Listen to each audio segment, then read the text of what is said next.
Alors d'abord, une définition entre guillemets officielle, qu'est-ce que c'est qu'un système d'information? Eh bien, selon Robert Rex, par exemple, un système d'information est un ensemble organisé de ressources, alors matérielles, logicielles, personnelles, des données, des procédures, etc., qui permet d'acquérir, de traiter, de stocker des informations sous forme de données, sous forme de texte, sous forme d'images, sous forme de son, etc., dans et entre les organisations. D'accord? Donc c'est ça le système d'information. Alors maintenant, il faut décliner, si vous voulez, cette définition d'un système d'information, donc d'un point de vue général, à un système d'information comptable. Les éléments d'un SIC. Alors, un SIC est caractérisé par trois éléments. Un aspect technologique, un aspect organisationnel, pardon, je vais y arriver, et un aspect informationnel. Alors, l'aspect technologique, eh bien, par exemple, il y a l'informatique, il y a les statistiques, ce sont donc des éléments techniques. L'aspect organisationnel, eh bien, par exemple, c'est lié au fait qu'il y a des interactions avec les autres composantes de l'entreprise, par exemple avec les banques, les clients, les salariés, l'URSSAF, etc., tous les autres partenaires. Et un aspect informationnel, tout ce qui concerne la gestion, le traitement et la restitution des informations obtenues. D'accord ? Donc, le système d'information comptable est à la fois technologique, et à la fois organisationnel et à la fois informationnel. Maintenant, les différentes composantes d'un SIC. Alors là aussi, c'est de la théorie, tout ça. Hein, c'est pour ça que je dis, vous affolez pas. Voilà. Mais on ne sait jamais.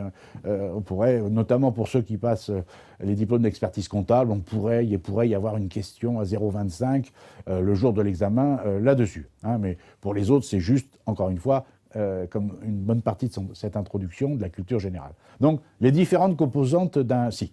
Un SIC est composé d'un ensemble d'individus, donc ça ne va pas vous étonner, système d'information comptable, donc des informaticiens, des comptables, des contrôleurs de gestion, des assistants administratifs, etc., etc.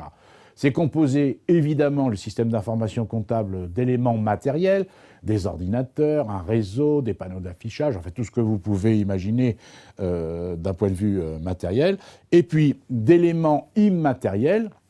Mais comment où est organisée la circulation des informations, comment sont organisés les traitements, vous avez également les règles du plan comptable à respecter, tout ça, ce sont les différentes composantes d'un système d'information comptable. Mais il y a quand même des spécificités, on en a déjà un petit peu parlé dans le cours précédent, mais il y a tout de même des spécificités des enregistrements des informations comptable, donc système d'information comptable, mais il faut quand même respecter, bien sûr, des règles très précises concernant ces enregistrements. Les différentes composantes d'un SIC transforment les flux élémentaires d'informations, les bons de commande, les factures qu'on a envoyées, qu'on a reçues, tout ce que vous voulez, les relevés bancaires, en flux d'informations élaborées qui permettent d'établir le compte de résultat, savoir si l'entreprise a fait des pertes ou des profits sur la période précédente, savoir quel est le patrimoine de l'entreprise, ce qu'elle doit, ce qu'elle possède, permet d'élaborer des tableaux de bord, des tableaux d'aide à la décision, à la gestion, et tout ça, ça aide évidemment à prendre des décisions. Le plan comptable général indique donc les indications obligatoires concernant l'enregistrement des opérations comptables. Donc, ça fera l'objet, bien sûr, d'une grande partie du cours de comptabilité générale, comment on fait, comment on procède et quel est le principe des enregistrements comptables. Mais sachez, surtout, bien sûr, dans la réalité, parce que dans le cadre d'un examen, ce sera relativement simplifié, mais là, ce que je vous dis là, c'est surtout pour la réalité. Donc, chaque enregistrement d'une opération comptable. Quand je dis opération comptable, j'entends à chaque fois qu'il y a un achat, à chaque fois qu'il y a une vente, à chaque fois qu'on enregistre une fiche de paye, etc., etc., à chaque fois qu'on enregistre un relevé bancaire, des informations dont on n'avait pas l'information, donc on ne savait pas. C'est par exemple quand on fait un état de rapprochement bancaire qui permet de rajouter des écritures parce qu'on n'était pas au courant que la banque nous avait retiré ou rajouté telle somme sur le compte en banque. Donc toutes ces opérations comptables, donc chacune d'entre elles doivent comporter la date, c'est-à-dire le jour de l'événement comptable. Hein, rappelez-vous ce qu'on a dit dans le cours précédent, la date, le jour de l'événement comptable, pas forcément le jour où on a passé l'écriture. Encore une fois, hein, c'est la date de la réception de la facture, ce genre de choses, et pas forcément la date, parce que si vous êtes malade en tant que comptable, vous pouvez et vous êtes absent pendant 15 jours, quand il y a des factures qui sont arrivées pendant que vous étiez absent, par exemple, ben vous allez les enregistrer quand vous allez rentrer à la date de réception de la facture, pas à la date à laquelle vous avez passé l'écriture. D'accord? Donc la date.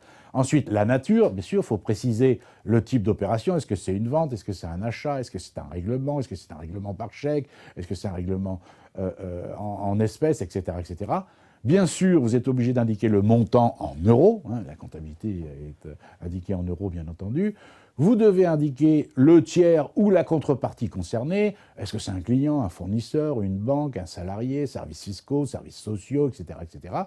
Vous devez également préciser le document justificatif. Hein.